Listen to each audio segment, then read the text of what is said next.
can't put a factory in one of those countries because of the oppressive tax rates. Taxes have killed any possibility of economic development. They've killed any hope of these countries ever helping themselves. And that leaves them completely at the mercy of charity and loans. And here's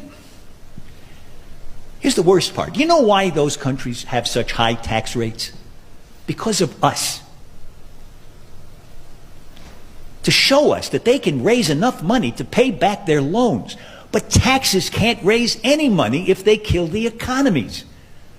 So it turns out that the tragic, unintended consequence of our good intentions toward Africa, our kindness, is that we have encouraged those countries to lock themselves into a gruesome economic depression.